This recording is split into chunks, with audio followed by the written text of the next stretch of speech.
Millions of Americans bought their first gun in the last few years. But that's not the story anymore.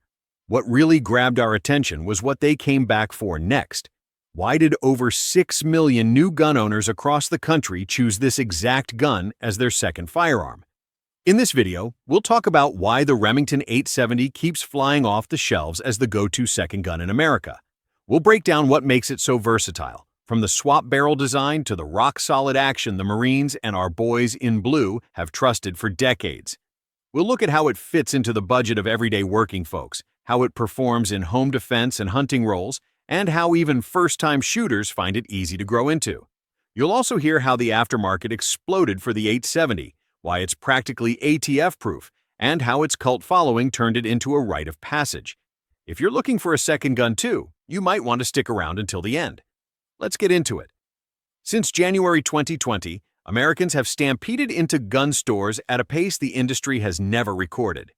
The National Shooting Sports Foundation's background check data shows about 26.2 million people bought a firearm for the very first time between 2018, the start of 2020 and the end of 2023.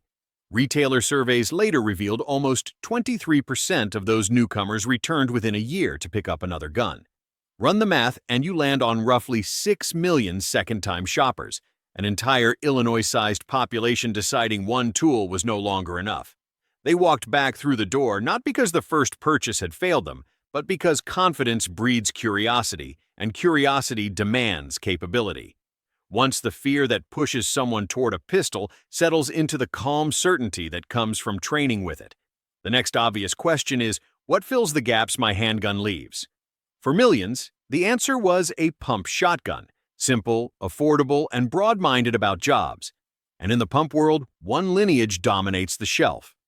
The Remington 870 entered production in 1950 after Big Green looked for a cheaper, smoother successor to the Model 31. It hit the market right as suburban hunting exploded and police agencies were modernizing. Sales took off. 2 million by 1973, 7 million by 1996, 10 million by 2009. By 2020, the counter rolled past 11 million units, cementing the 870 as the best-selling shotgun, pump or otherwise, in American history. The shotgun went to Vietnam, strapped under Marine bayonets, guarded bell tower catwalks with campus police, rode squad car racks from Anchorage to Key West, and anchored junior hunter programs in every state. That long, loud resume carries weight when a new owner asks seasoned shooters what to buy. The answer tumbles out almost by reflex. Get an 870. A single serial line can't rack up that kind of mileage without being ridiculously flexible. The design runs in 12, 20, 28, and 410. It chambers 3-inch magnums if you want the kick, or soft field loads if you don't. Barrels swap in seconds, an 18.5-inch cylinder bore. For hallway defense can become a 28-inch vent rib with a modified choke for dove season before lunch. Screw-in rem chokes, standard since 1986, let the owner tune patterns the same way a reloader tunes handloads. Slug barrels with rifle sights or cantilever optics mounts turn the gun into a minute of whitetail hammer in shotgun-only counties. Steel-safe barrels and supercell recoil pads make it duck-blind friendly. Few firearms allow a teenager to shoot trap on Saturday morning, sneak into the turkey woods Sunday dawn, and sit in a deer stand that evening without ever changing receivers. That cradle-to-grave utility means a new buyer doesn't need 3 different long guns. One shotgun flips rolls so freely that the rest can wait. Price matters too. Panic-era wallets are bruised after buying a pistol, holster, safe, and ammo. Yet the 870 Express still lists well under $500 at MSRP, and used rack tags in the 300 zone are common nationwide. For a family staring at utility bills, that number sits just inside the comfort band. Couple the sticker with Remington's massive parts supply, millions of extra barrels, stocks, and small bits floating around gun show tables, and the lifetime cost stays tame. A dad who buys an Express combo kit with both a 26-inch bird barrel and an 18-inch home defense barrel effectively owns 2 shotguns for the price of half an AR. Spare parts ride every online cart. If an extractor spring finally quits after 30 seasons, a new one costs less than lunch. Reliability builds the next layer of confidence. Because the shooter provides the primary cycling energy, A pump tolerates dirty chambers, light loads, and rain-soaked shells far better than most budget semi-autos.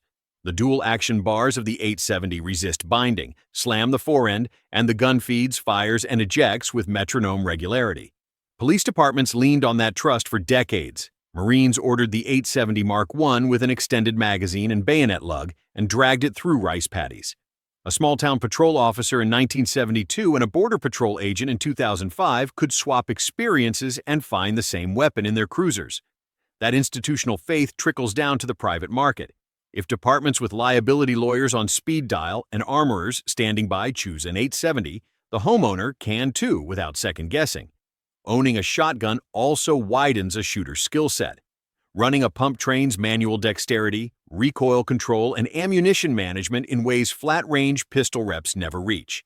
Administratively topping off the tube, ghost-loading a shell on an empty chamber, or performing a select slug drill forces deliberate handling under a timer, skills that bleed back into pistol manipulation. The 870's steel receiver soaks recoil yet transmits enough thump to teach stance and follow-through. After a month of sporting clays with bird loads, buckshot in a defensive class no longer feels savage, and the owner gains a more honest sense of the shotgun's patterning and reach. The aftermarket is a universe unto itself. Magpul, Mesa Tactical, Hogue, Knox, and every small garage CNC outfit crank out stocks, forends, shell carriers, and rail sections. Want a youth stock for a smaller shooter today and a full-length camo stock for duck season tomorrow? Swap 2 screws. Need a light mount, side saddle, and ghost ring sights for a nightstand configuration? All bolt on without machining. Even high-capacity magazine extensions and barrel clamps drop in with a strap wrench. That modularity means beginners can start bone stock and add kit as skills grow, rather than overspending on a tricked-out scattergun they don't yet understand. Critics bring up flaws, and they're not wrong that the Express series occasionally balks at bargain bulk-packed low-brass shells. The fix is easy. Polish the chamber and stick to mid-level target loads or quality buck, and the issue disappears. Some Express barrels carry a slightly rougher matte finish that can spot rust if shoved wet into a closet.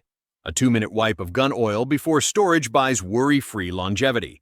Ejector spring failures do happen after tens of thousands of rounds, but any gunsmith or patient home tinkerer with a staking tool can replace the spring in minutes.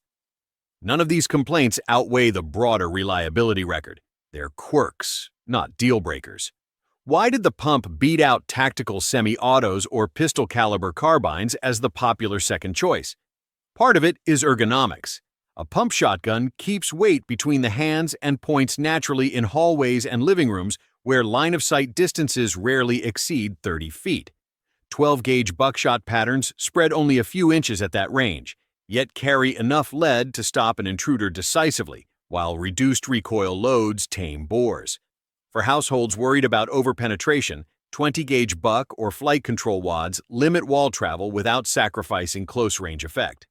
30-round AR magazines and red dot optics hold appeal, but the learning curve, political baggage, and cost climb faster than many new owners want.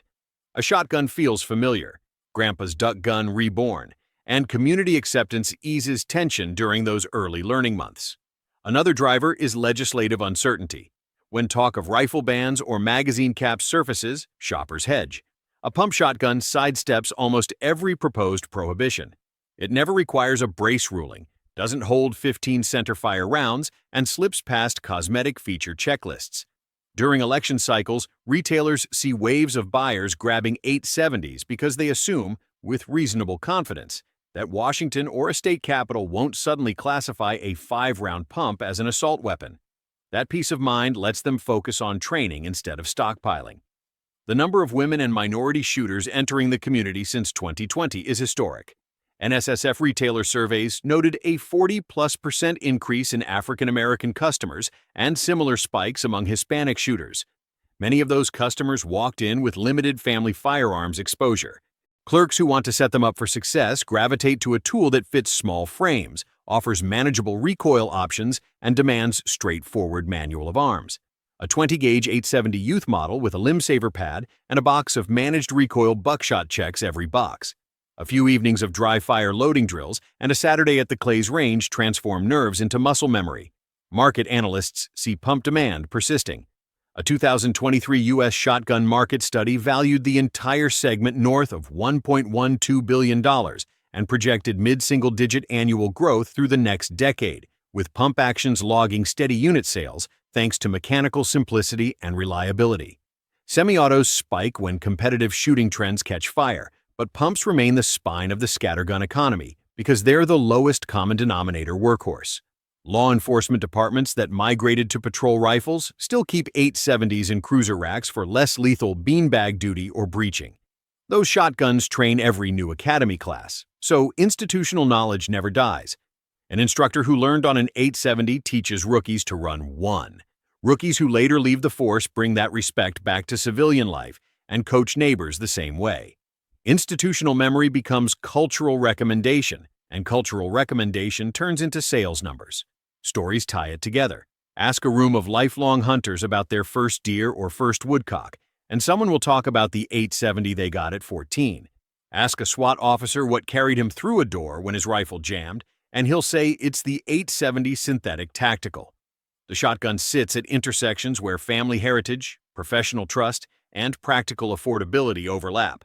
That is why, when 6 million fresh gun owners went looking for their second purchase, the model number on the receipt so often read 870. The pistol on a belt covers trips to the grocery store and late-night gas stations. The shotgun by the bed covers the front door at 0 dark 30, the backyard coyote harassing chickens, the Thanksgiving turkey down in hardwoods, and the clay pigeon league that hooks a humbled buddy into better shooting form. For a new gun owner looking beyond their carry piece, one firearm answering that many tasks at that low of a cost is hard to beat. 6 million people essentially voted with their wallets. They weren't swayed by influencer hype, big-budget ad campaigns, or exotic boutique calibers. They listened to coaches at the range, watched slow-motion gel tests late at night, weighed price against reliability, and concluded a pump shotgun covered the most ground for the least friction. Most of them walked out with a Remington 870 because it's the platform every store always stocks parts for, every smith can fix blindfolded, and every box of shells on the shelf will eventually feed. If you already have your first gun and you're eyeing a follow-up, consider what you actually need the next purchase to accomplish. Do you want a bore that doubles as a bird gun on Saturday and a security blanket on Sunday? Do you need something the whole household can learn without occupational metaphors or optic batteries? Do you hope for a gun immune to the next wave of headline legislation? The 870 has answered those questions for 74 years, in more than 11 million individual ways, and odds are good it has one more answer left: yours. Before we wrap, remember that a tool is only as capable as its owner. If you join the 6 million plus club and bring an 870 home, pattern it with your chosen buckshot, pattern it again with the slugs you'll load for deer, test different chokes, and run loading drills until your thumbs protest. Take a defensive shotgun class. You'll leave sweaty, bruised, and 10 times more competent than the day before. There's a reason instructors often hand new students a beat-up Express instead of a fancy auto, because they know reliability under stress trumps gadgetry. So, that's the real story behind the Remington 870. 6 million Americans didn't fall for hype. They recognized value in a shotgun that refuses to quit and adapts to almost any role. If your rack is still missing one, maybe it's time to see what all the fuss is about. Drop a comment telling us which model you'd choose and why: 12-gauge Tactical, 20-gauge Youth, 30-inch Vent Rib Wingmaster, or the Humble Express combo that gave this legend its sales crown. While you're there, punch the like button, share the video with the buddy who keeps asking what to buy next, subscribe for more straight-shooting gear talk, and ring the bell so you don't miss the upcoming deep dive on 870 upgrades. Thanks for watching.